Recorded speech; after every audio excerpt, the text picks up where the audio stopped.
नमस्कार दोस्तों, आज है 20 अक्टूबर और फ्रेंड्स स्पेशल करंट अफेयर में आपका स्वागत है। आज का हमारा पहला क्वेश्चन है, मोजैक अभियान की शुरुआत कहाँ से की गई थी? Where was the mosaic expedition started? तो मोजैक अभियान नॉर्वे से शुरू हुआ तथा इसका समापन जर्मनी के ब्रेमेरवेन बंदरगाह तट पर हुआ था। The Mosaic expedition began from Norway and ended at the Bremen harbor coast of Germany.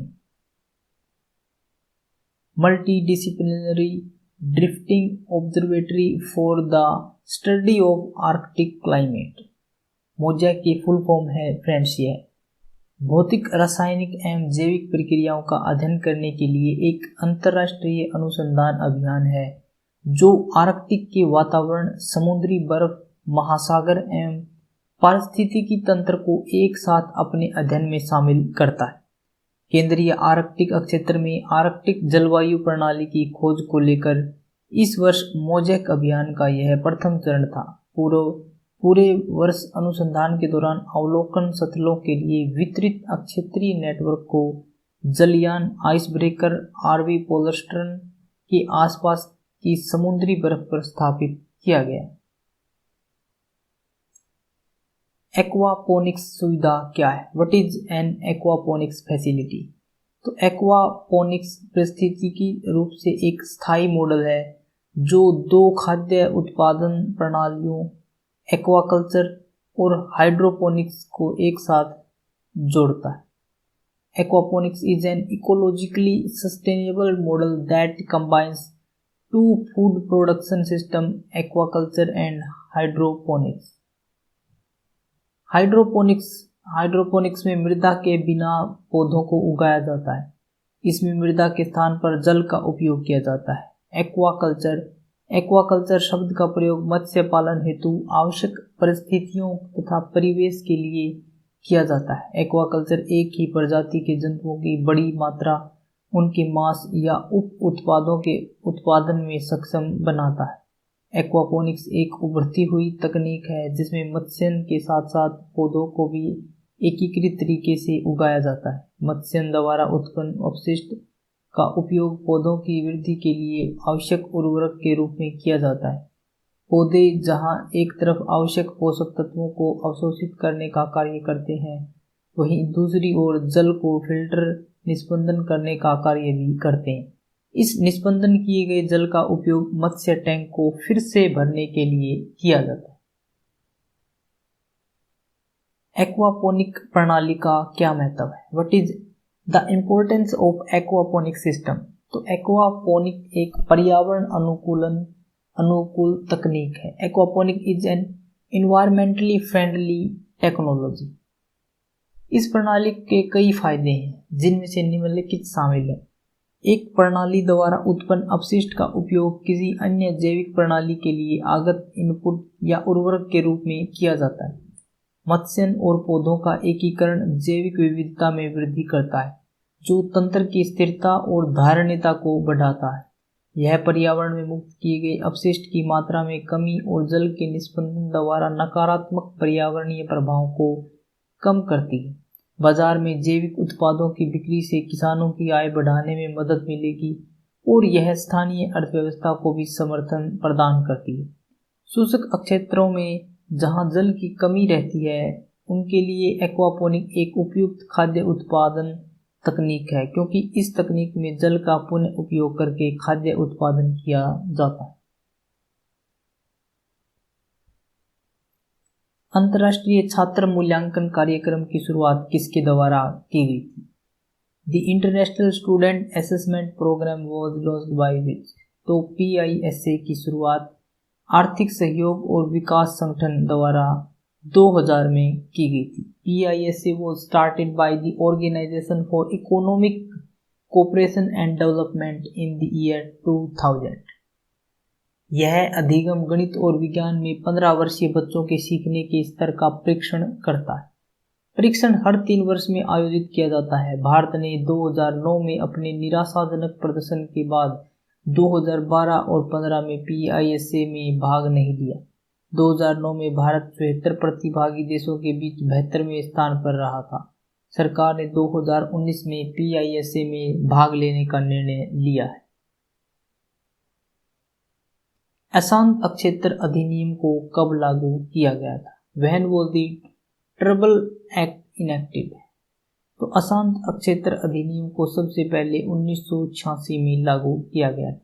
The Disturbed Areas Act was first enacted in the year 1986. अशांत क्षेत्र अधिनियम के तहत जिला कलेक्टर को शहर या कस्बे के किसी भाग को अशांत क्षेत्र के रूप में अधिसूचित करने का अधिकार है। जिला कलेक्टर द्वारा यह अधिसूचना आमतौर पर क्षेत्र में सांप्रदायिक दंगों के इतिहास के आधार पर जारी की जाती है। इस अधिसूचना के जारी होने के बाद संबंधित अशांत क्षेत्र में किसी संपत्ति का हस्तांतरण भी हो सकता है। जब खरीदार और संपत्ति के विक्रेता द्वारा दिए गए आवेदन पर जिला कलेक्टर की अनुमति प्राप्त कर ली जाती है, इस आवेदन में विक्रेता को एक हलफनामा संलग्न करना होगा जिसमें उसे यह लिख कर देना होगा कि वह स्वेच्छा से अपनी संपत्ति बेच रहा है तथा इसके लिए उसे सही मूल्य प्राप्त हुआ। फ्रेंड्स, अगर आपको किसी भी बैंक, चाहे आप SBI क्लर्क के लिए तैयारी कर रहे हो, SBI PO, IBPS clerk PO या किसी भी बैंक के एग्जाम के लिए अगर आप करंट अफेयर प्रिपेयर कर रहे हैं तो आप यहाँ से कर सकते हैं। दीनदयाल अंत्योदय योजना राष्ट्रीय ग्रामीण आजीविका मिशन कैसी योजना है? दीनदयाल अंत्योदय योजना, how is the national rural livelihood mission plan? तो दीनदयाल अंत्योदय योजना राष्ट्रीय ग्रामीण आजीविका मिशन एक केंद्रीय प्रायोजित योजना है जिसकी शुरुआत जून 2011 में हुई थी। इस योजना का उद्देश्य पूरे देश में कौशल विकास एवं अन्य उपायों के माध्यम से आजीविका के अवसरों में वृद्धि कर ग्रामीण गरीबी का उन्मूलन करना है। इस योजना के तहत भारत के 10 करोड़ गरीब परिवारों की कम से कम एक महिला को स्वयं सहायता समूह से जोड़कर उन्हें प्रशिक्षण देकर और लघु आजीविका योजनाओं से सहायता प्रदान कर उनके जीवन स्तर में परिवर्तन का प्रयास किया जा रहा है।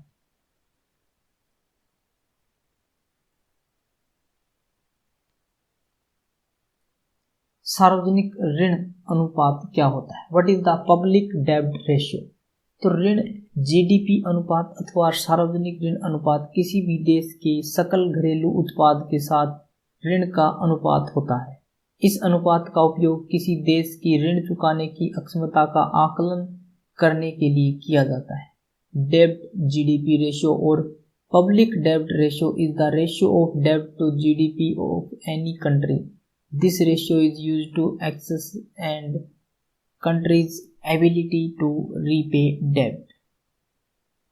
सरल शब्दों में कहें तो ऋण GDP अनुपात किसी देश के सार्वजनिक ऋण की तुलना उसके वार्षिक आर्थिक उत्पादन से करता है। किसी भी देश द्वारा लिए गए ऋण की तुलना उसके उत्पादन से करके यह अनुपात उस देश के ऋण भुगतान करने की अक्षमता को इंगित करता है। इसे प्राय प्रतिशत के रूप में चिह्नित किया जाता है।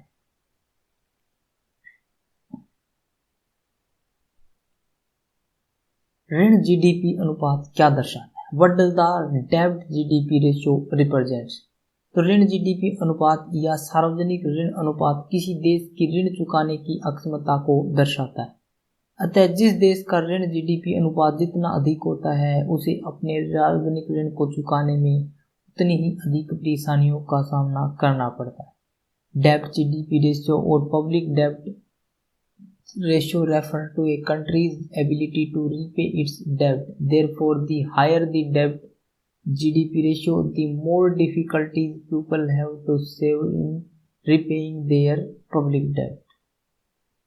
इस प्रकार एक देश का ऋण GDP अनुपात जितना अधिक बढ़ता है उसके डिफॉल्ट होने की संभावना उतनी अधिक हो जाती है, और जब पूरा देश डिफॉल्ट हो जाता है अथवा अपना ऋण चुकाने में असमर्थ होता है तो प्राय घरेलू और अंतर्राष्ट्रीय बाजार में वित्तीय अस्थिरता आ जाती है।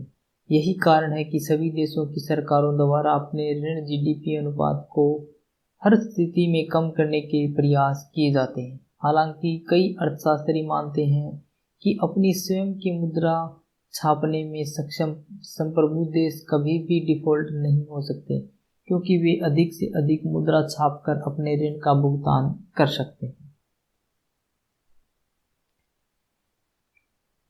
ऋण जीडीपी अनुपात में बढ़ोतरी का मुख्य कारण क्या होता है? What is the main reason for the increase in डेब्ट जीडीपी रेशियो? तो युद्ध, आर्थिक अस्थिरता, आपदा और अशांति की स्थिति में सरकारों के लिए इस अनुपात को स्थिर रखना चुनौतीपूर्ण हो जाता है। In the event of war, economic instability, disaster and unrest, it becomes challenging for governments to keep this ratio constant. इस प्रकार की स्थिति में सरकारें अक्सर विकास और कुल मांग को बढ़ावा देने के उद्देश्य से अधिक ऋण लेती हैं, जिससे उन देशों का ऋण जीडीपी अनुपात बढ़ता जाता है। डेब्ट to GDP ratio is equal to डेब्ट बाय ग्रोस डोमेस्टिक प्रोडक्ट, यानी कि जीडीपी। जिस व्यक्ति ने कभी गलती नहीं की, उसने कभी कुछ नया करने की कोशिश नहीं की। अक्सर हर व्यक्ति यही कहेगा कि मुझसे उस टाइम कोई गलती हुई थी। जिस व्यक्ति ने आज तक कभी भी गलती नहीं की है अपने जीवन में, हम यह मान सकते हैं कि उसने कुछ नया करने की कोशिश नहीं की, क्योंकि अगर नया करता तो उसे किसी भी प्रकार से ऐसी गलती कह सकते हैं, हम मान सकते हैं कि अगर कोई भी व्यक्ति कुछ नया करता है, कुछ अलग करने की कोशिश करता है, तो उससे गलती की संभावना होती है। अगर आपने कुछ आज तक गलत नहीं किया है, तो इसका मतलब हम मान सकते हैं कि आपने कुछ नया करने की कोशिश नहीं की। फ्रेंड्स, आज की वीडियो में इतना ही। अगर आपको इसकी पीडीएफ चाहिए तो आप हमारे टेलीग्राम ग्रुप से डाउनलोड कर सकते हैं, जिसका लिंक हमने डिस्क्रिप्शन बॉक्स में दिया हुआ है।